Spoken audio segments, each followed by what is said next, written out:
Selamat datang di channel Bunda Naya, tempat cerita-cerita drama penuh emosi dan inspirasi siap menemani harimu. Dari konflik keluarga, kisah cinta, hingga perjuangan hidup yang menyentuh hati, semua ada di sini. Jangan lupa klik tombol subscribe dan aktifkan lonceng notifikasinya, biar kamu nggak ketinggalan cerita seru dari kami. Yuk, simak kisahnya sekarang.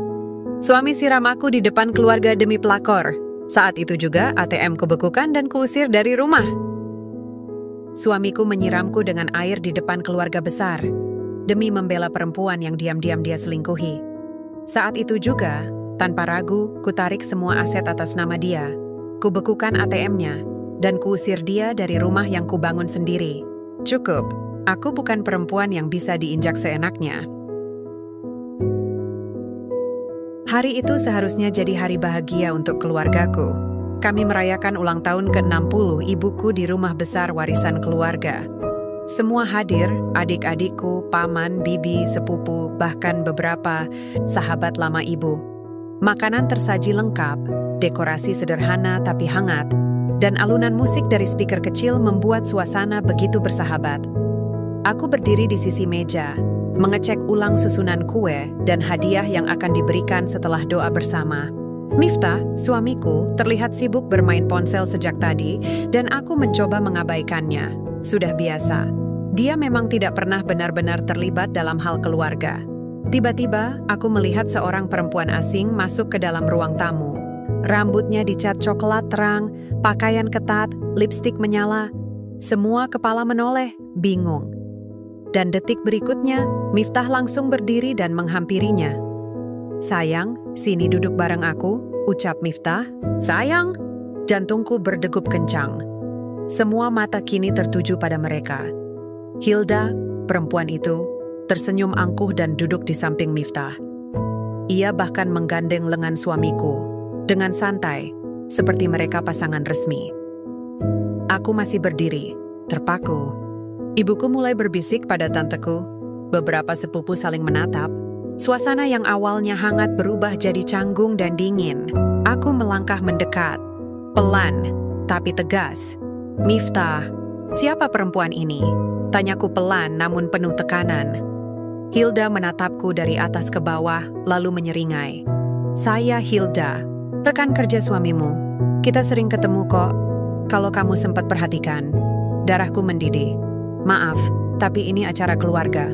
Bukan tempat untuk orang luar, apalagi yang tak tahu sopan santun," kataku menatap Hilda, mencoba menahan emosi, tapi Miftah langsung berdiri. "Sekar, jangan lebay deh. Hilda datang karena aku undang. Dia lebih tahu menghargai aku dibanding kamu yang cuma bisa nyuruh dan ngatur." Aku tercekat. "Aku ngatur? Miftah, ini rumahku. Ulang tahun ibuku. Dan kamu seenaknya bawa?" Brak! Miftah menumpahkan segelas air mineral di atas meja dan, tanpa aba-aba, menyiramkannya ke wajahku. Di depan semua orang, air membasahi wajah dan jilbabku. Suara ibu menjerit tertahan. Beberapa tamu berdiri. Sepupuku langsung menarikku ke samping. "Cukup, Sekar. Jangan bikin malu di sini," bentak Miftah, napasnya kasar. "Kamu terlalu banyak atur." Gak heran, aku butuh yang lain. Aku berdiri. Tubuhku gemetar, tapi bukan karena dingin. Amarah, harga diri, luka. Semuanya menumpuk. Aku menyeka wajahku dengan tisu yang diberikan ibuku. Kulihat ibu menahan tangis, sementara ayahku sudah berjalan ke arah pintu, tak sanggup melihat pertunjukan memalukan ini. Aku menatap Miftah tajam. Dan Hilda, dia hanya menyeringai, seolah menang. "Kalau begitu," kataku pelan tapi tajam, "kalian silakan pergi. Rumah ini bukan tempatmu lagi. Dan mulai malam ini, semua akses ke rekening dan aset yang aku kasih, aku tarik kembali." Miftah tertawa sinis. "Kamu pikir bisa hidup tanpa aku?" Aku balas tatapannya. "Lucu, justru aku heran. Selama ini kamu hidup pakai apa tanpa aku?" Beberapa orang tertahan ingin bicara, tapi suasana terlalu panas. Aku menoleh pada keluarga, lalu berkata, "Maaf bu semuanya, perayaan kita harus berhenti di sini. Aku perlu menyelamatkan sisa harga diriku." Aku melangkah pergi ke dalam, menutup pintu kamar, dan di balik itu, aku menangis. Tapi air mata itu bukan tanda kelemahan. Itu tangisan terakhir, sebelum aku memulai perhitungan. Dan malam itulah awalnya. Aku duduk sendiri di dalam kamar, lampu kupadamkan. Hanya cahaya dari layar ponsel yang menyinari wajahku yang masih basah oleh sisa air mineral dan air mata. Sekujur tubuhku dingin, tapi pikiranku menyala seperti bara. Amarah tak lagi meledak-ledak, tapi tenang, tajam, dan membeku. Aku buka galeri pesan lama, video, tangkapan layar, rekaman suara, semua bukti yang pernah mampir di ponselku dari orang-orang yang peduli dan pernah kucueki demi mempertahankan rumah tangga. Dulu aku terlalu sibuk menutup telinga dan menepis prasangka. Aku bodoh, terlalu percaya. Kuputar ulang rekaman suara. Ketika Miftah menginap di hotel saat katanya dinas luar kota, di latar terdengar suara perempuan yang jelas bukan milikku. Tawanya manja, panggilannya tak sopan, tapi akrab. "Mas, jangan lupa transfernya, aku udah beliin jam yang kamu mau." Jam itu ku beli untuk ulang tahunnya, tapi ternyata sudah lebih dulu ditunjukkan ke pelacur itu. Tanganku gemetar bukan karena sedih, tapi karena kesadaran. Aku yang selama ini membayar semua. Miftah tidak pernah benar-benar menjadi kepala rumah tangga. Rumah ini, mobil yang dia pakai, bahkan restoran kecil yang kini jadi sumber penghasilannya, semuanya atas namaku. Bukan karena aku ingin berkuasa, tapi karena dulu dia datang tanpa apa-apa. Aku bangkit. Kuambil map coklat tebal dari laci lemari. Di dalamnya, sertifikat rumah, BPKB mobil, fotokopi rekening bank, dan dokumen saham. Semua jelas dan sah, semua legal atas namaku. Kutarik napas panjang, aku buka laptop, masuk ke e-banking dengan akun utama. Di sana, kutemukan transfer bulanan otomatis ke rekening Miftah, biaya kartu kreditnya, bahkan cicilan yang selama ini kutanggung diam-diam. Totalnya, hampir 15 juta per bulan. "Cukup," gumamku pelan. Langsung kututup aksesnya. Satu persatu, kuhentikan transaksi rutin. Kubekukan kartu tambahan yang kupinjamkan atas namaku. Kujadwalkan esok untuk menemui notaris dan mencabut nama Miftah dari izin akses properti. Ini bukan pembalasan, ini penarikan hak. Aku yang membangun semuanya. Aku yang berjuang dari nol saat dia hanya tidur dan beralasan belum dapat kerja. Saat aku kerja 2 shift di toko kue, dia masih sibuk main game. Saat aku mulai buka catering, kecil, dia bahkan tak tahu caranya mencuci piring. Tapi saat uang mulai mengalir, dia berubah. Mulai pakai parfum mahal, beli sepatu baru, dan akhirnya selingkuh. Air mataku kembali menetes, tapi tak lama. Kini, aku tahu siapa diriku. Aku bukan korban yang pasrah, aku pemberi yang bisa mengambil kembali. Tiba-tiba ponselku berbunyi. Nama Miftah muncul di layar, aku biarkan. Deringnya berakhir, lalu masuk pesan. "Aku nggak nyangka kamu sejahat ini, Sekar." Aku tersenyum miring. Jahat, kupandangi layar, lalu kutik pelan. Ini bukan kejahatan, ini pembebasan. Dan kamu, Miftah, sudah kehilangan segalanya. Ku kirim. Setelah itu, aku matikan ponsel. Kutatap langit-langit kamar yang gelap, lalu rebahkan diri di ranjang. Tapi malam itu aku tak benar-benar tidur. Aku hanya menunggu pagi untuk mengakhiri semuanya dengan kepala tegak. Pagi hari datang dengan cepat. Matahari belum sepenuhnya naik saat suara mesin motor terdengar dari luar. Aku sudah tahu itu suara Miftah. Dia selalu memarkir motornya sembarangan di halaman depan, seolah rumah ini miliknya. Tak lama, terdengar suara kunci diputar. Klik, klik, lalu hentakan keras di gagang pintu. "Sekar, pintu rumah kok nggak bisa dibuka sih? Ini kuncinya kenapa?" Suara Miftah terdengar dari luar. Aku tidak langsung menjawab. Kubuka perlahan tirai jendela ruang tamu dan berdiri di sana, menatapnya dari balik kaca. Dia menatapku dengan ekspresi bingung, lalu kesal. Dia memutar kunci lagi, lebih keras. "Sekar, ini maksud kamu apa?" Bentaknya. Aku membuka pintu setengah, berdiri tegak di ambang. Tanpa senyum, tanpa ekspresi. "Kuncinya udah diganti," jawabku datar. Miftah mengerutkan kening. "Apa? Kamu ganti kunci rumah? Kamu waras, Sekar?" Aku menatapnya tajam. Ini rumahku. Kau pikir aku akan biarkan orang asing masuk lagi ke dalamnya setelah yang kau lakukan kemarin? Orang asing? Aku suamimu, Sekar. Miftah mulai naik nada. Aku menyilangkan tangan di dada. Dulu mungkin, tapi sekarang? Kau bukan siapa-siapa lagi di sini? Dia menarik napas panjang. Kita bisa bicarakan ini baik-baik. Aku khilaf. Kamu terlalu emosional aja. Aku hampir tertawa mendengar itu. Emosional? Siramin aku di depan. Keluargaku sendiri, bela perempuan murahan yang kau bawa masuk seenaknya ke rumah ini, lalu bilang aku yang emosional? Aku melangkah ke depan, menatapnya lebih dekat. Kau yang minta, Miftah. Kau yang buang harga dirimu sendiri. Dia mengalihkan pandangan, tak bisa menjawab. Lalu merogoh saku celananya, mengeluarkan dompet, dan mengangkat kartu ATM-nya. Aku butuh uang, Sekar. Kasih aku waktu buat jelasin. Semuanya. Aku menggeleng pelan. Silakan coba. Saldo kosong. Akses diblokir. Semua rekening yang dulu aku beri akses, sudah kututup semalam. Matanya membelalak. Kamu serius? Serius sejak kau memilih menampar harga diriku. Dengan air di depan semua orang, jawabku dingin. Miftah mulai panik. Gak bisa gini, Sekar. Aku gak punya tempat tinggal, gak ada tabungan. Motor itu pun masih atas nama kamu. Kamu tega banget. Aku tersenyum kecil. Tega? Dulu kamu gak mikir tega waktu tidur sama Hilda pakai uang dari kartu kreditku? Atau waktu kamu bilang aku gak layak jadi istri karena terlalu banyak atur? Dia terdiam, seperti baru menyadari dirinya tak punya pijakan lagi.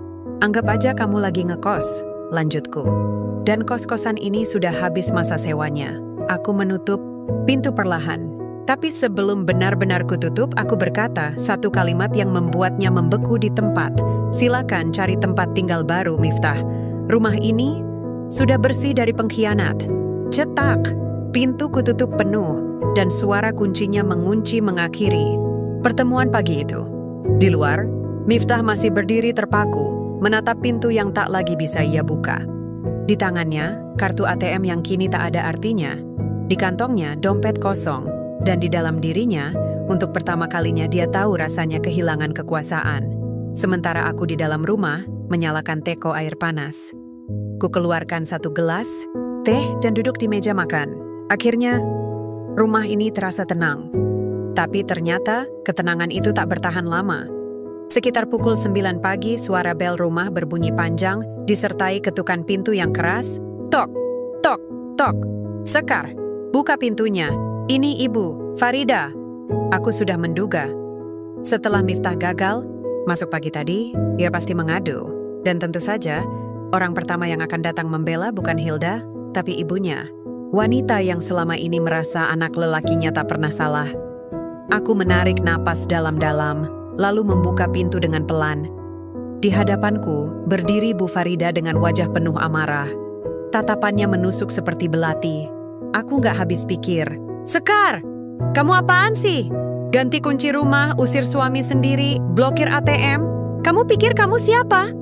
Aku tetap berdiri tegak, tak membalas. Tapi di dalam, dadaku mendidih. Masuklah, Bu, ucapku pelan, menghindari tatapan tetangga yang mulai mengintip dari balik tirai. Bu Farida masuk dengan langkah kasar, duduk dengan suara bantingan di sofa ruang tamu. Tangannya mengepal di pangkuan. Aku tetap berdiri, menatapnya dari seberang ruangan. Aku tahu dari Miftah, katanya. Katanya kamu udah kelewatan. Kamu pikir karena punya uang, kamu bisa seenaknya? Jangan mentang-mentang kamu bantu usaha Miftah, terus kamu merasa lebih tinggi dari suami sendiri. Aku terdiam, menatapnya tajam, tapi tak berkata apa-apa.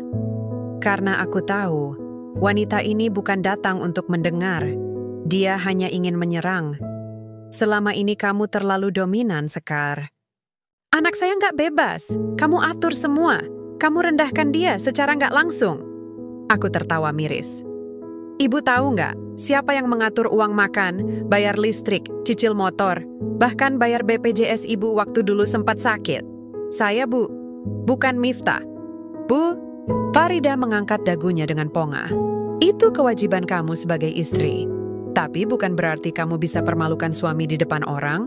Anak saya itu laki-laki. Kamu harusnya taat, bukan ngusir. Aku melangkah ke meja, mengambil satu map plastik bening yang sudah kusiapkan dari semalam. Kutaruh perlahan di atas meja, lalu duduk perlahan menghadapnya. Kalau ibu datang hanya untuk menyalahkan saya, silakan buka ini dulu. Bu Farida menatap curiga, lalu membuka map itu dengan gerakan tergesa. Di dalamnya ada beberapa lembar kertas dan foto. Foto pertama, Hilda, mengenakan pakaian tidur tipis, duduk di ranjang hotel.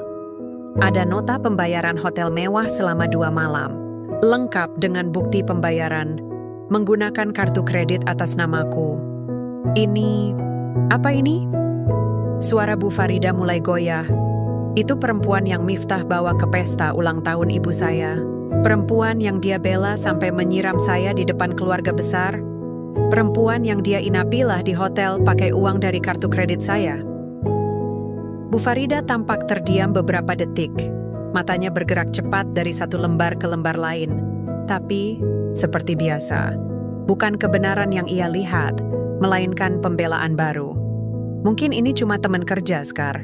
Kamu kan tahu, banyak godaan zaman sekarang. Miftah tuh cowok, namanya juga lelaki. Kalau sesekali selingkuh, itu salah kamu juga. Istri harus bisa jaga rumah tangga. Aku tertawa kecil, pahit. Jadi kalau suami selingkuh salah istri, aku menatap matanya. Kalau anak ibu maling, apa saya juga yang harus masuk penjara? Bu Farida menatapku dengan mata berkaca-kaca. Tapi bukan karena sadar, melainkan karena gengsi. Ia hendak membuka mulut lagi. Tapi aku berdiri. Saya sudah, diam 7 tahun, Bu. 7 tahun saya biayai hidup anak ibu. Bahkan dulu, rumah ini saya beli atas nama saya supaya ibu bisa tinggal bersama kami. Tapi kalau sekarang ibu datang hanya untuk membela anak ibu yang berselingkuh dan menampar harga diri saya di depan keluarga, maka mohon maaf. Aku melangkah ke arah pintu. Silakan keluar dari rumah saya. Bu Farida berdiri. Sekar, kamu usir saya. Kamu sadar kamu ngomong sama siapa? Aku menatapnya. Tak bergeming. Saya sadar, Bu. Sama seperti saya sadar siapa yang saya lindungi selama ini dan siapa yang saya biarkan menginjak-injak saya. Bu Farida memandangku dengan mata memerah. Tapi akhirnya, ia menunduk, merapikan tasnya, dan melangkah pergi. Tanpa kata. Kupikir setelah Bu Farida pergi, pagi itu akan berjalan tenang. Tapi ternyata semesta masih ingin mengujiku. Sekitar jam 10 pagi, saat aku sedang menyapu halaman, suara deru mobil berhenti tepat di depan pagar. Mobil itu bukan milik Miftah, melainkan mobil putih yang pernah kulihat. Parkir diam-diam di dekat hotel saat aku membuntuti mereka beberapa minggu lalu. Pintu mobil terbuka dan turunlah Hilda, dengan pakaian ketat, sepatu hak tinggi, dan senyum. Sinis yang dari jauh sudah terasa menyengat. Pagi, Mbak Skar. Sapanya keras, cukup keras untuk menarik perhatian tetangga yang lewat. Aku menatapnya sebentar, lalu melanjutkan menyapu tanpa menjawab. Tapi tentu saja dia tidak datang untuk diam. Wah, sibuk ya? Gak ada asisten rumah tangga? Suaminya mana? Mbak? Ah, iya, lupa. Udah diusir ya? Ujarnya dengan tawa pelan yang dibuat-buat. Aku tetap tenang. Mau apa kamu kesini? Tanyaku tanpa menatap. Hilda berjalan pelan ke arah pagar, menyandarkan tubuhnya di sana seperti sedang berkunjung ke rumah teman lama. Aku cuma pengen bantu Miftah. Kasihan dia, tidur di rumah teman. Katanya diblokir semua. Kasar banget kamu. Mbak Sekar, masa suami sendiri diperlakukan kayak maling? Aku meletakkan sapu ke dinding, menatapnya lurus.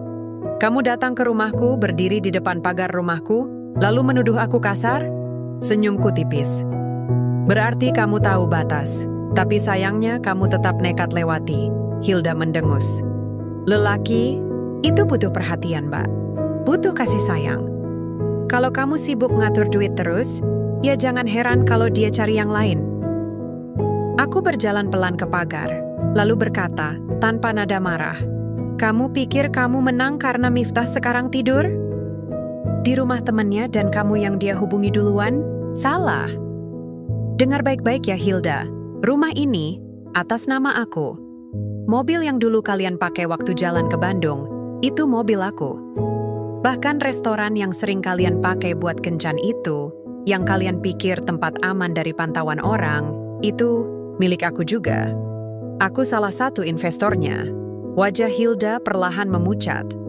Tawanya mulai menghilang, tapi aku belum selesai.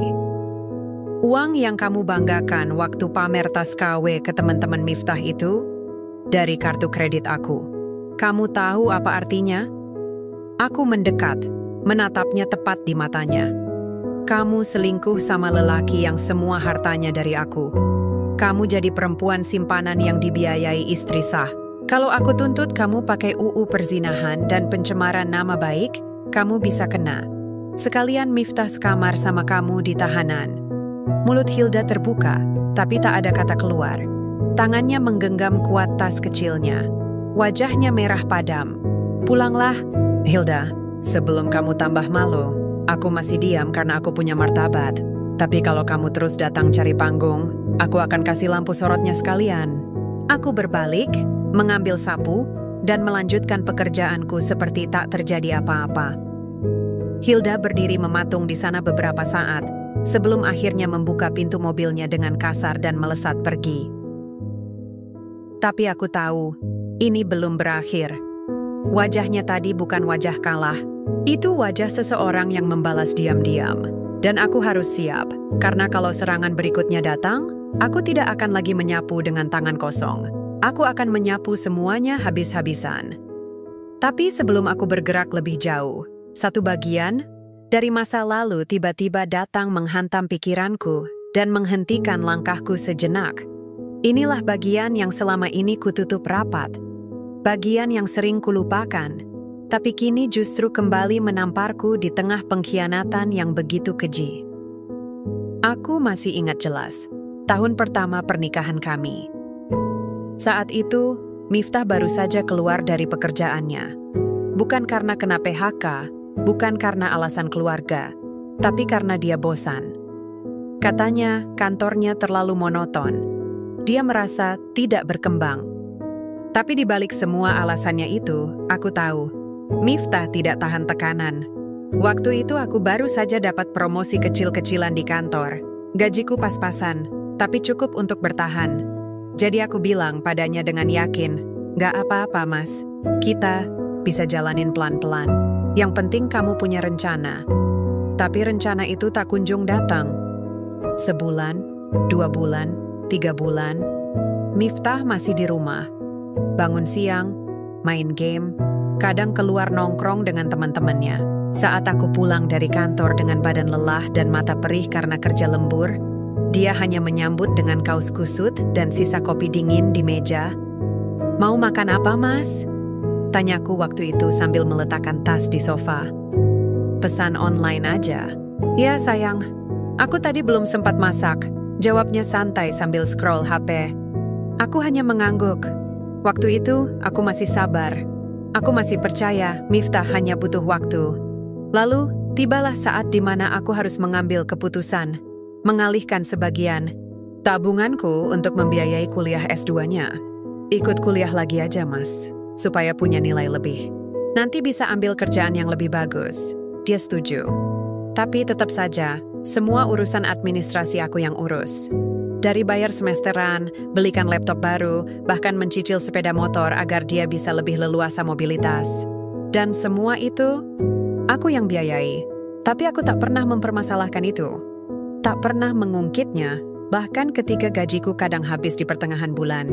Bahkan saat harus minjam dulu ke temanku demi bayar semesteran Miftah yang tertunda. Aku percaya, ini namanya perjuangan istri. Hingga kemudian, Miftah mencoba buka usaha kecil-kecilan, warung kopi modern di pinggir kampus. Ide itu dari temannya. Modalnya, lagi-lagi aku yang siapkan. Waktu itu, aku menjual sebagian perhiasan warisan dari ibu. Aku ingat betul saat ku buka laci dan memandangi gelang emas pemberian almarhumah. Kata hatiku berbisik, ini terlalu berharga, tapi bibirku tetap berkata, "Kalau ini bisa bantu Miftah punya usaha sendiri, aku rela." Warung kopi itu sempat ramai di awal dan Miftah tampak lebih bersemangat. Tapi dia cepat puas. Ketika penjualan menurun, dia mulai malas bangun pagi lagi. Hingga akhirnya warung itu tutup tanpa sempat balik modal. Dan aku tetap diam. Karena aku mencintai dia. Kini aku berdiri di rumah yang dulu kami bangun bersama, tapi dengan uangku. Di halaman yang dulu kami impikan sebagai tempat anak-anak bermain, tapi belum sempat jadi kenyataan karena Miftah terlalu sibuk membuktikan diri sebagai pria sukses di depan perempuan lain. Mataku mulai panas. Tapi aku tahan.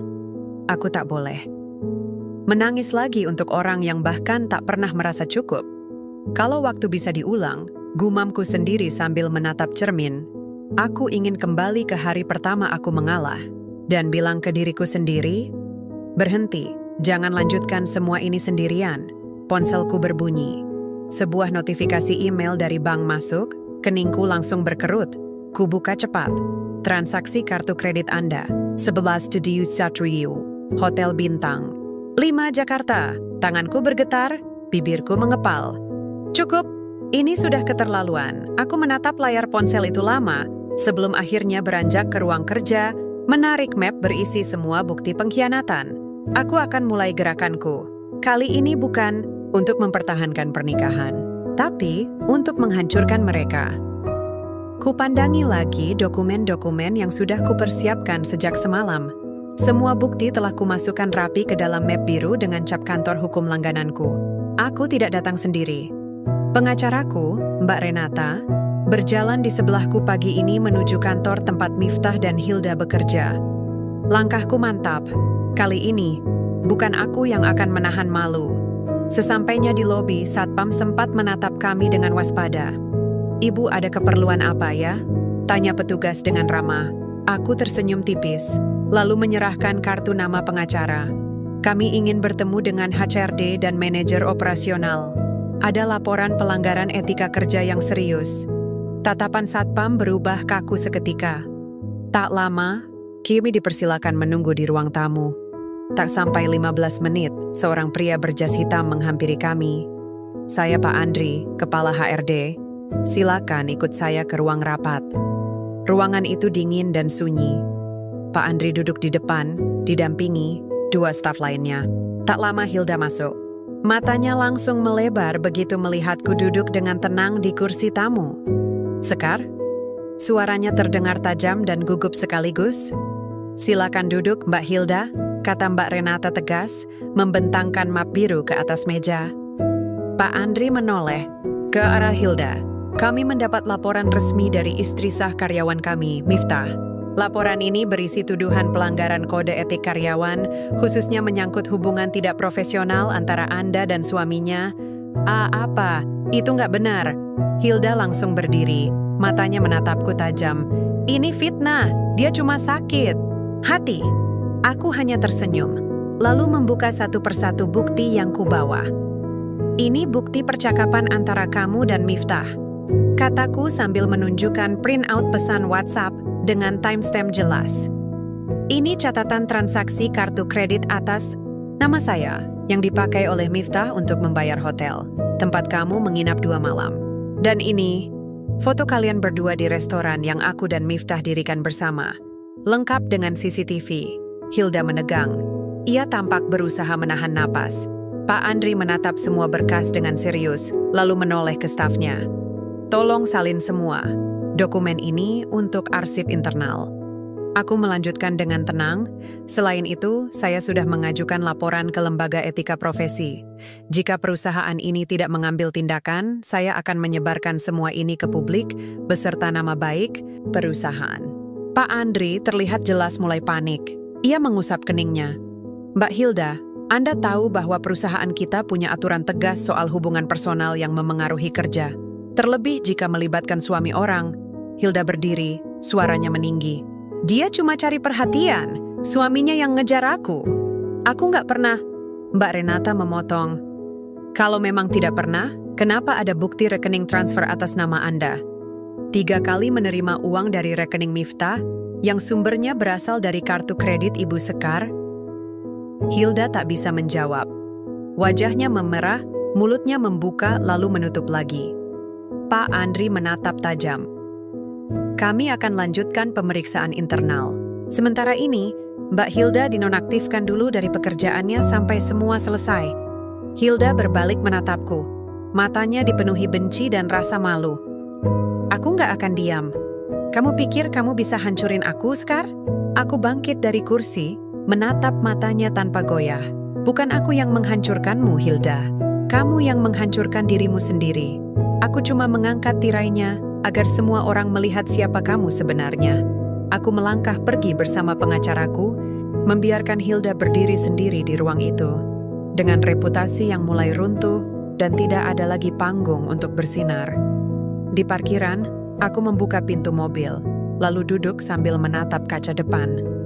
Hatiku tetap berat.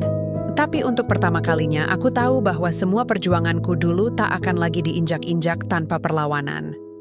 Itu pikiranku saat mobil mulai melaju meninggalkan kantor tempat Hilda bekerja. Tapi rupanya, ini belum selesai. Malamnya, aku mendapat kabar dari staf notaris yang membantuku mengurus aset. Satu kontrakan atas namaku yang dulu kupakai sebagai tempat transit bisnis kecil, ternyata dihuni Miftah. Diam-diam, ia pindah ke sana setelah kuusir dari rumah utama. Tanpa izin, tanpa bicara apa-apa. Seolah-olah tempat itu miliknya. Dia pikir aku nggak tahu? Gumamku sambil mengatupkan rahang. Pagi-pagi, aku sudah tiba di lokasi kontrakan itu. Kontrakan tua tapi cukup layak, berjejer dengan deretan rumah lain. Di depannya ada sepeda motor. Yang dulu kubelikan untuknya, kini tampak kusam dan penuh debu. Aku datang tak sendiri. Petugas dari kantor kelurahan dan seorang pengacara ikut bersamaku. Bu Sekar benar pemilik resmi bangunan ini, dan tidak ada surat sewa menyewa yang legal antara beliau dan pihak manapun, kata pengacara menjelaskan ke petugas RT setempat. Tak lama kemudian pintu kontrakan terbuka. Miftah muncul dengan wajah lelah dan rambut acak-acakan. Sekar? Ia mendengus, lalu menyeringai kecil. Mau ngapain? Mau minta maaf? Ya? Aku tak menjawab. Mataku langsung menyapu isi rumah yang terlihat berantakan. Di meja kecil dekat dapur, tampak 2 gelas dan piring bekas makanan cepat saji. Sudah jelas, ia tak tinggal sendiri. Aku kesini bukan buat minta maaf, kataku pelan. Tapi untuk mengeluarkan kamu dari properti milikku. Secara hukum. Apa? Wajah Miftah langsung berubah. Ini kan cuma kontrakan kecil. Kenapa kamu segitunya, Sekar? Aku menunjuk ke berkas yang dibawa pengacara. Bangunan ini atas namaku. Kamu masuk tanpa izin. Dan sekarang, aku resmi mengakhiri keberadaanmu di sini. Petugas RT ikut menimpali. Maaf, Mas Miftah. Kalau ini memang milik istri sah dan gak ada bukti sewa resmi, ya Mas harus keluar. Jangan bikin ribut di lingkungan. Miftah menggeram. Kamu benar-benar kejam, Sekar. Aku ini suamimu. Masih sah. Aku menatapnya dingin. Suami yang ngabisin uang istri buat bayarin perempuan lain menginap di hotel. Suami yang nyiram istri di depan keluarga demi pelakor. Aku nggak buta, Miftah. Aku hanya terlalu lama diam. Suara warga mulai terdengar dari balik pagar. Beberapa ibu-ibu berdiri sambil berbisik-bisik. Itu ya, yang disiram istrinya waktu acara keluarga? Astaga. Kasihan, tapi ya pantas juga. Dengar-dengar, rumah, mobil, semua nama istrinya. Wajah Miftah makin merah. Kalian semua nikmatin aja ya tontonan ini, teriaknya ke arah warga. Gak usah sok suci. Aku membuka pintu rumah dan menunjuk barang-barangnya. Keluarin semua, hari ini juga.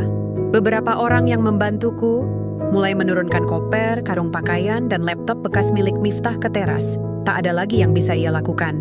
Sesaat, Miftah hanya berdiri mematung. Lalu akhirnya, dengan langkah gontai, ia mengangkat ransel lusuhnya. Sebelum ia pergi, aku sempat berucap, "Kamu masih pikir kamu lelaki yang dibutuhkan? Padahal semua yang kamu pakai, dari sepatu sampai atap tempat kamu tidur, semua hasil tanganku." Ia tak menjawab. Langkahnya menjauh. Punggungnya yang dulu berdiri tegak kini tampak melengkung. Tapi aku tidak merasa puas. Ini bukan tentang balas dendam. Ini tentang keadilan untuk semua luka yang dulu kuanggap angin lalu. Dan kini, semuanya mulai kubalas. Satu persatu. 3 hari setelah aku mengusir Miftah dari kontrakan, aku menerima telepon dari nomor tak dikenal. Kupikir itu spam, hingga suara parau perempuan di seberang membuatku diam sejenak. Sekar, ini Bu Farida. Seketika, jantungku menegang. Aku belum siap menghadapi drama lagi. Tapi suara di seberang terdengar lemah. Terlalu lemah. Ibu sakit, Nak. Dirawat di RS Mitra Sejahtera. Kalau kau masih menganggapku pernah jadi ibu, datanglah barang sebentar. Aku tak menjawab. Hanya keheningan yang jadi balasan. Sore itu, aku tetap datang. Bukan karena iba, tapi karena ingin menuntaskan semua luka, bahkan yang datang dari ibu mertua sendiri. Ruang rawat inap itu sunyi. Bu Farida tampak terbaring lemah, di ranjang rumah sakit, selang infus terpasang di tangan. Di kursi dekat jendela, Miftah duduk sambil menunduk, tak bersuara. Ia segera berdiri ketika melihatku masuk. Sekar, terima kasih sudah datang, katanya lirih, mencoba menatapku, tapi cepat-cepat mengalihkan pandangan. Aku menoleh ke arah Bu Farida. Matanya membengkak, entah karena sakit atau air mata yang tak pernah berhenti. Kau datang juga, ucapnya pelan. Terima kasih, aku menarik kursi dan duduk. Tidak terlalu dekat, tapi cukup agar ia tahu aku mendengarkan. Sakit ibu apa? Tanyaku dingin, lambung dan tekanan darah. Kambuh lagi? Mungkin karena pikiran juga? Jawab Miftah mewakili. Bu Farida menatapku lama, lalu menangis. Sekar, aku minta maaf. Aku yang salah. Aku terlalu buta membela anakku. Aku kira kamu istri yang keras kepala, terlalu dominan. Aku kira kamu mempermalukan keluarga. Tapi ternyata, kamilah yang mempermalukanmu. Aku tetap diam, tidak tergerak. Aku ingat betul dulu kamu yang repot urus rumah ini itu. Kamu yang biayai Miftah kuliah.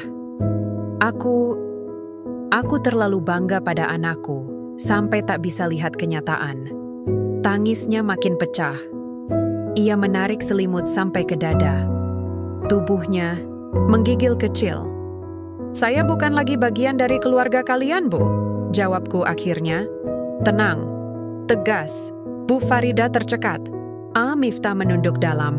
Saya datang bukan untuk mengobati luka, tapi supaya kalian tahu betapa dalamnya luka yang pernah kalian gores. Saat ibu menuduh saya tak tahu diri, saat ibu bilang saya mempermalukan Miftah, padahal dia yang menelanjangi harga dirinya sendiri. Sekar, cukup. Jangan bicara seperti itu ke ibu, potong Miftah. Mencoba berdiri. Aku menatapnya tajam. Kamu diam, Miftah. Kalau kamu peduli ibumu, kamu seharusnya tak menyeret dia dalam lumpur pengkhianatanmu. Miftah terdiam, tak mampu membantah. Bu Farida kembali bicara. Suaranya hampir tak terdengar. Saya menyesal, Sekar. Sungguh, tak ada yang bisa saya lakukan untuk membayar semua kesalahan saya. Tapi kalau kamu masih punya setitik belas kasihan, maafkanlah. Aku berdiri, mengambil tas dan merapikan jaket. Saya sudah memaafkan, Bu, ucapku lirih, sebelum melangkah pergi. Tapi memaafkan bukan berarti saya harus kembali. Luka boleh sembuh, tapi bekasnya tak pernah hilang. Langkahku keluar dari ruangan meninggalkan dua sosok yang dulu kuanggap keluarga. Dan kini, kuanggap pelajaran. Dan saat aku keluar dari lorong rumah sakit itu, aku tahu, sebagian dari beban yang kupikul sudah kulepaskan. Tapi belum semuanya. Karena akhir cerita ini belum sampai. Dan benar saja, tak lama setelah pertemuan terakhir itu, kabar demi kabar tentang Miftah dan Hilda mulai beredar. Tak satu pun terdengar baik. Miftah kini tinggal berpindah-pindah. Sempat menumpang di rumah salah satu temannya di pinggiran kota, tapi tak lama diusir karena tak bisa ikut membayar biaya listrik. Sepeda motornya dijual murah hanya untuk beli makan dan bayar ojek daring. Sementara Hilda, yang dulu tampil modis dan percaya diri, kini wajahnya tampak kusam dan mata penuh kantung gelap. Mereka terjepit, tak ada pekerjaan tetap. Hilda sudah dikeluarkan dari kantornya dengan alasan pelanggaran etika. Nama Miftah pun tak lagi dipandang. Semua orang tahu siapa dia. Lelaki yang menyiram istrinya sendiri demi pelakor, lalu hidup dari harta sang istri. Ini semua salahmu. Miftah, bentak Hilda suatu malam, di sebuah kamar indekos sempit yang mereka sewa harian. Dindingnya lembab, lantai berdebu. Katamu semua akan aman. Katamu kamu bisa urus semuanya. Miftah mengusap wajahnya. Rambutnya mulai jarang dicuci dan wajahnya ditumbuhi janggut tak terurus. Aku gak nyangka Sekar akan setega itu, desahnya. Dia tahu aku butuh waktu. Waktu? Atau kamu yang terlalu nyaman hidup enak dari uang dia? Aku dikeluarin dari kantor, Miftah. Aku dipermalukan. Hidupku hancur. Hilda meremas bantal dengan gemetar. Dan sekarang kamu gak bisa kasih. Apa-apa ke aku? Bahkan buat makan pun minta bantuan teman. Kamu kira aku gak malu? Miftah berdiri, membentak balik. Aku juga hancur, Hil. Aku kehilangan semuanya. Hilda mendengus tajam. Yang kamu kehilangan cuma status dan kenyamanan. Tapi aku, harga diriku diinjak-injak.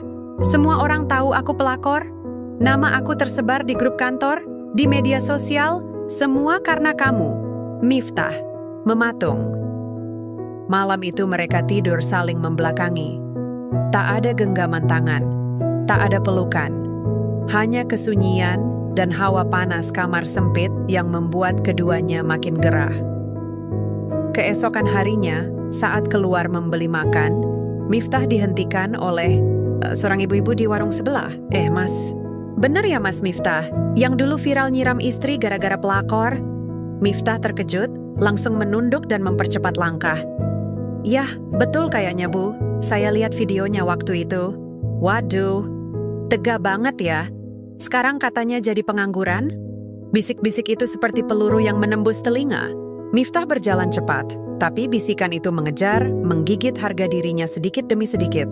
Sesampainya di indekos, ia mendapati Hilda sedang merapikan pakaian ke dalam koper kecil. Kamu mau kemana? Tanyanya. Hilda menoleh dengan ekspresi. Dingin. Pergi. Aku gak kuat lagi hidup begini. Aku punya teman yang nawarin tempat tinggal. Setidaknya aku gak harus ngemis-ngemis di tempat seperti ini. Miftah menahan napas. Kamu serius? Ya, kamu pikir aku mau terus hidup di sisa-sisa kehancuran yang kamu buat? Udah cukup aku buang nama baikku buat kamu. Sekarang aku harus selamatin hidupku sendiri. Hil, jangan tinggalin aku sekarang. Kita bisa bangkit bareng, ucap Miftah setengah memohon. Tapi Hilda hanya tersenyum sinis. Bangkit? Dengan apa? Dengan cerita lucu kamu yang dulu dibiayai istri tapi malah selingkuh? Atau dengan wajahmu yang sekarang bahkan gak sanggup ngaca? Tanpa menunggu jawaban, Hilda menyeret kopernya keluar kamar. Pintu ditutup keras. Dan untuk pertama kalinya sejak hidupnya hancur, Miftah menangis. Bukan karena kehilangan Hilda, tapi karena menyadari tak ada satupun orang yang kini mau tinggal bersamanya. Bahkan perempuan yang dulu dia pilih, kini juga pergi meninggalkannya. Sementara itu, di sisi lain kota, aku menatap matahari pagi dari balik kaca jendela restoranku, yang kini terasa lebih hidup dari sebelumnya. Dulu, tempat ini hanya sekadar usaha kecil yang aku bangun diam-diam sambil menopang hidup seorang suami yang bahkan tak tahu berterima kasih. Tapi sekarang, tempat ini adalah lambang kebangkitan. 3 bulan setelah perceraian kami resmi di pengadilan, aku mulai berani menata ulang masa depan. Awalnya berat, banyak malam yang kulewati dengan air mata, menahan perih atas pengkhianatan. Tapi hari demi hari, luka itu mulai berubah menjadi kulit yang lebih tebal. Dan hari ini, aku duduk di meja sudut restoran, berhadapan dengan seorang pria paruh baya berkacamata yang mengenakan batik elegan dan membawa map tebal. Namanya Pak Yuda.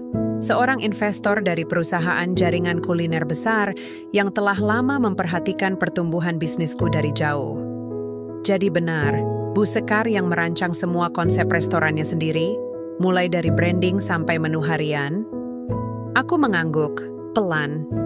Iya Pak, saya memang gak punya latar belakang bisnis formal, tapi saya belajar dari bawah. Dulu cuma punya 1 etales kecil. Sekarang, ya, alhamdulillah berkembang sedikit. Pak Yuda tersenyum lebar. Tidak sedikit, Bu. Dalam waktu kurang dari 2 tahun, omzet bulanan Ibu meningkat 200%. Itu bukan sedikit. Dalam dunia usaha, aku mengangguk kecil, mencoba tetap rendah hati meski dalam hati ada kelegaan yang tak bisa disembunyikan. Di masa lalu, aku hanya dikenal sebagai istri Miftah. Kini, aku berdiri sendiri, dikenal karena kemampuanku sendiri. Kami tertarik, Bu Sekar, untuk menjadi investor di cabang kedua restoran ini. Apalagi konsep lokal modern yang Ibu usung ini sedang naik daun. Masyarakat urban senang dengan menu rumahan tapi dikemas elegan. Aku terdiam sebentar. Kalau boleh jujur, Pak, saya dulu pernah ragu apakah saya bisa dihargai sebagai perempuan mandiri. Karena selama bertahun-tahun, semua yang saya bangun dianggap bantuan untuk suami. Pak Yuda menatapku serius.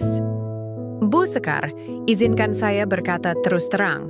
Justru orang seperti Ibu yang dicari banyak investor. Tangguh, tahu medan, dan tahan banting. Aku menatap map di meja. Di dalamnya ada draft kesepakatan investasi, angka-angka, dan potensi ekspansi. 2 kota ke depan.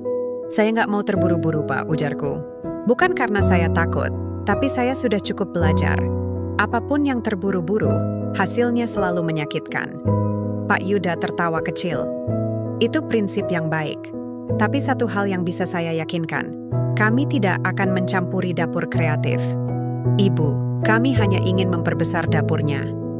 Sore harinya, setelah Pak Yuda pamit, aku berdiri di dapur restoran, menyapa para pegawai yang sedang bersiap menutup shift. Beberapa dari mereka dulu pernah melihat langsung masa-masa terburukku, bahkan ada yang menyaksikan sendiri aku disiram air oleh Miftah di depan keluarganya. Tapi kini, semua itu tinggal cerita. Bu Sekar, tamu VIP tadi kayaknya tertarik banget, ya? Tanya Rani, salah satu karyawan. Aku tersenyum. Iya, Ran. Tapi kita lihat nanti. Semua akan datang pada waktunya. Dan dalam hatiku, aku tahu. Ini bukan sekadar soal bisnis. Ini tentang harga diri. Tentang menemukan kembali siapa diriku sebenarnya. Di luar status istri, di luar luka, di luar bayang-bayang Miftah. Aku menatap papan nama restoranku. Di situ tertulis jelas, Sekar Rasa, masakan rumahan dengan hati. Dan untuk pertama kalinya sejak lama, aku percaya. Hatiku benar-benar mulai sembuh. Namun saat aku berdiri di titik terang hidupku, di tempat berbeda, di jalanan kecil yang berdebu di depan toko kelontong, seorang perempuan dan lelaki beradu mulut, tak peduli pada lalu lalang orang yang mulai berhenti dan menonton. Itulah mereka, Hilda dan Miftah. Kamera ponsel seorang remaja merekam segalanya tanpa ragu. Dalam rekaman itu, suara Hilda terdengar keras dan tajam. Aku nyesel kenal kamu, Miftah. Hidupku hancur, kerjaan hilang, orang tuaku malu bukan main. Ini semua gara-gara kamu. Miftah menahan tangan Hilda yang ingin pergi. Tapi Hilda menepis. Kasar, kamu pikir aku nggak rugi, Hil? Aku juga kehilangan segalanya. Kamu kira aku mau tidur di pos ronda tiap malam? Ini bukan salahku semua. Bukan salah kamu? Hilda tertawa sinis, kemudian menunjuk wajah Miftah, yang nyiram istri sendiri di depan orang banyak siapa, yang pamer-pamer pelakor di restoran siapa. Sekarang kamu ngemis ke aku buat makan, masih bisa nyalahin orang lain? Orang-orang mulai merekam dari berbagai sudut. Wajah Miftah memerah, entah karena malu atau marah, tapi jelas, ia tak bisa membela diri. Hilda menatap tajam. Udah ya, jangan cari aku lagi. Aku lebih baik tidur di jalanan sendirian daripada bareng orang kayak kamu. Kemudian ia berjalan cepat, menembus kerumunan, meninggalkan Miftah yang berdiri terpaku, seperti orang bodoh yang baru sadar dirinya tak punya siapa-siapa lagi. Video, pertengkaran itu hanya berdurasi 2 menit 5 detik, tapi cukup untuk membuat dunia maya meledak. Aku tahu ini bukan urusanku lagi, tapi beberapa stafku menunjukkannya padaku saat makan siang. Bu Sekar. Ibu udah lihat ini? Tanya Rani sambil menyodorkan ponsel. Itu kan mantan suami ibu. Aku hanya melirik sekilas. Jantungku berdegup, tapi bukan karena marah, melainkan karena rasa lega yang aneh. Lega karena kebenaran akhirnya bicara sendiri tanpa aku harus membuka mulut. Komentar di media sosial membanjiri video itu. Nah loh, karma datang juga. Kasian Bu Sekar, ternyata selama ini yang sabar dan kerja keras ya dia. Pelakornya kabur tuh. Yang laki-laki nyisa malu. Doang. Malam harinya, aku duduk sendiri di ruang kerja restoran, membuka kembali laporan pembukuan dan proposal dari investor. Tapi pikiranku melayang sejenak. Dulu aku pernah membayangkan Miftah akan menyesal. Aku pernah ingin membuktikan siapa yang lebih berharga. Tapi sekarang, ketika semua mata melihat kenyataan, aku tak merasa menang. Aku hanya merasa bebas. Suara, pintu diketuk pelan. Rani muncul lagi, ragu-ragu. Maaf, Bu. Tapi ada yang nanyain Ibu.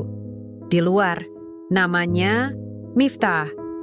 Aku terdiam. Nafasku tertahan sejenak. Dia kelihatan kumal, Bu.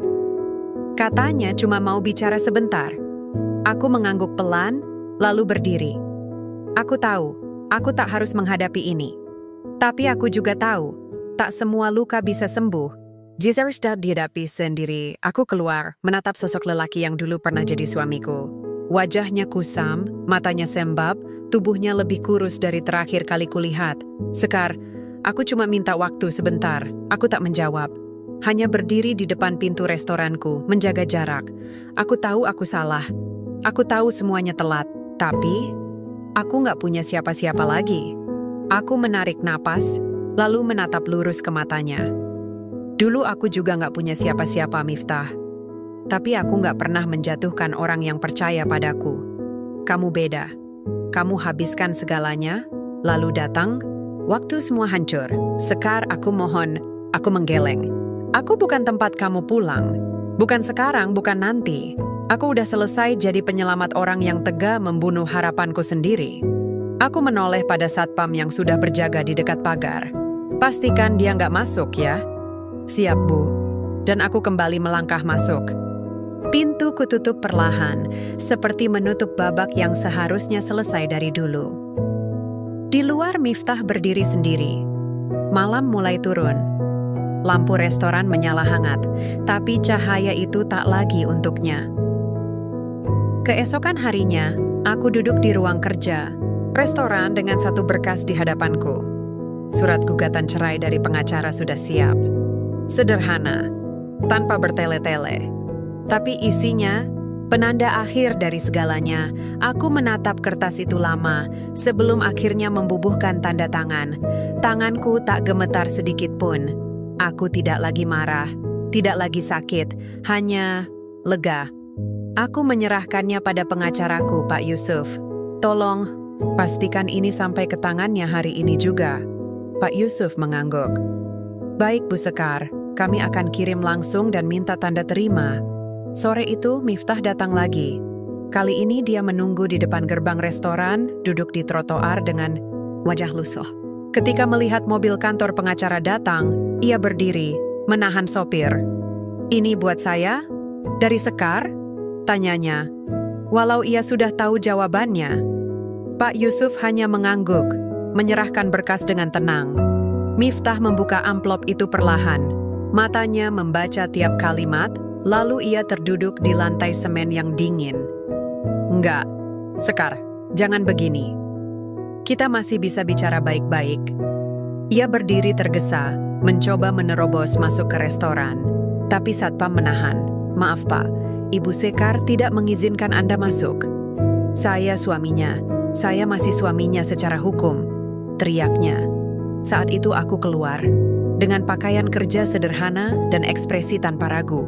Bukan lagi, kataku dingin. Surat itu sah, dan itu akhir dari semuanya.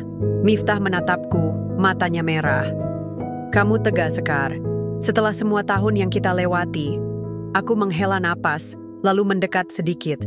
Tahu nggak apa yang lebih tega dari surat cerai? Disiram air di depan keluarga besar karena kamu bela? Ariswanan. Itu lebih dari tega, Miftah. Itu penghinaan. Ia terdiam, tak bisa membantah. Saya pernah menyesal memilih kamu.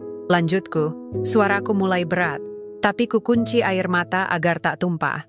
Tapi sekarang saya belajar satu hal penting. Harga diri saya lebih mahal daripada pernikahan yang penuh dusta. Miftah menunduk, seperti kehilangan semua daya untuk berbicara. Tangannya meremas kertas gugatan. kita bisa mulai lagi, Sekar. Aku bisa berubah, aku bisa. Aku menyela. Aku tidak butuh kamu berubah. Aku butuh hidup tenang. Itu saja. Aku memberi isyarat pada satpam.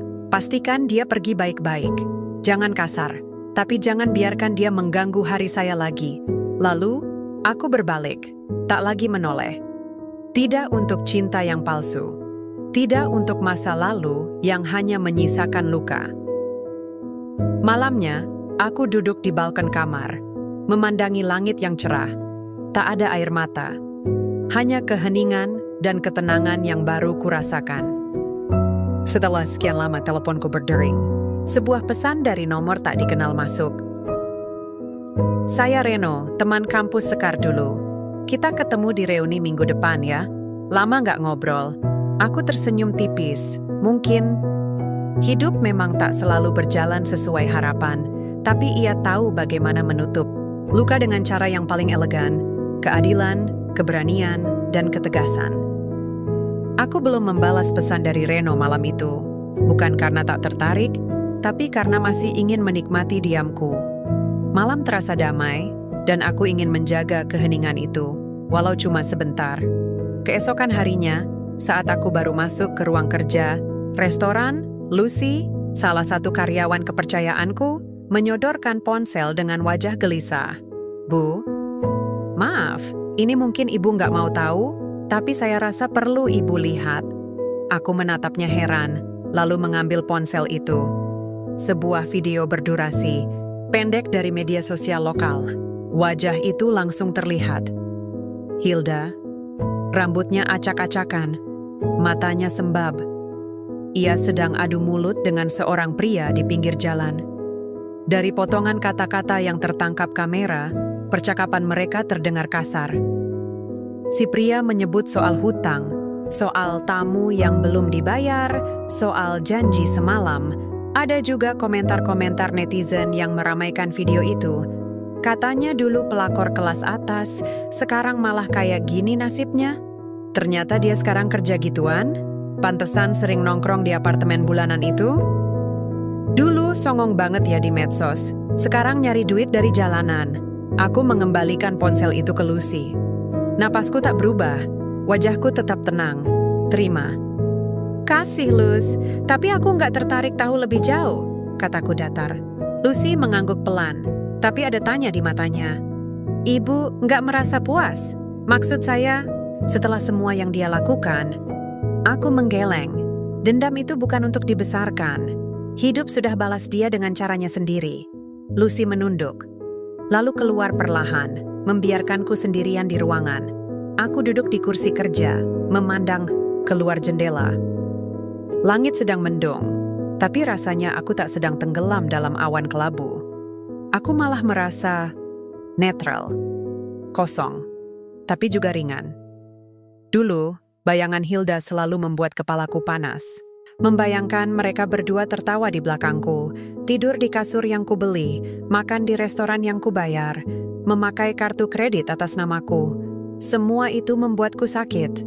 Tapi sekarang, Hilda yang dulu merasa paling menang, paling diinginkan, kini bahkan tak punya harga diri, terjerat utang pinjaman online dan, dari gosip lain yang kudengar, sudah beberapa kali tak mampu membayar sewa apartemen kecil tempat mereka tinggal. Sementara Miftah, entahlah. Terakhir kudengar, ia jadi sopir ojek online dan belum lunas, membayar cicilan motor. Hidupnya seperti karung robek, apapun dimasukkan akan tetap bocor di ujung. Aku tidak merasa puas, tapi aku juga tidak peduli. Hidupku sudah terlalu berharga untuk diisi dengan mengawasi kehancuran orang lain. Aku sudah selesai, bukan dengan mereka saja, tapi juga dengan kebiasaan menyimpan luka yang tidak perlu. Teleponku kembali berdering. Kali ini dari Reno, aku tersenyum tipis. Ku tekan tombol jawab. Halo Ren, Sekar, akhirnya kamu angkat juga. Sibuk banget ya?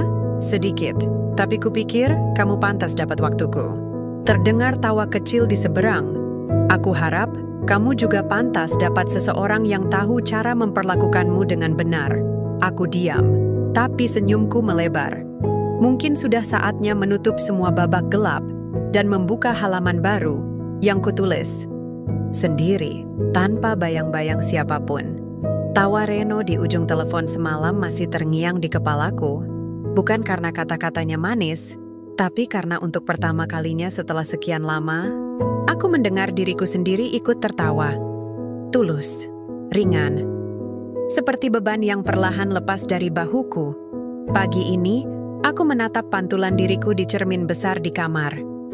Kemeja putih gading membalut tubuhku yang kini lebih tegap. Blazer hitam berpotongan rapi menambah kesan profesional yang dulu selalu kuimpikan, tapi tertunda karena terlalu sibuk menjadi istri yang baik. Kamu bukan perempuan yang sama lagi, Scar. Bisikku pada diri sendiri. Aku menata rambut. Dengan teliti, menyematkan anting mungil, lalu meraih tas kerja. Di luar, sopir sudah menunggu dengan mobil menuju hotel bintang 5 tempat pertemuan dengan investor luar negeri akan berlangsung.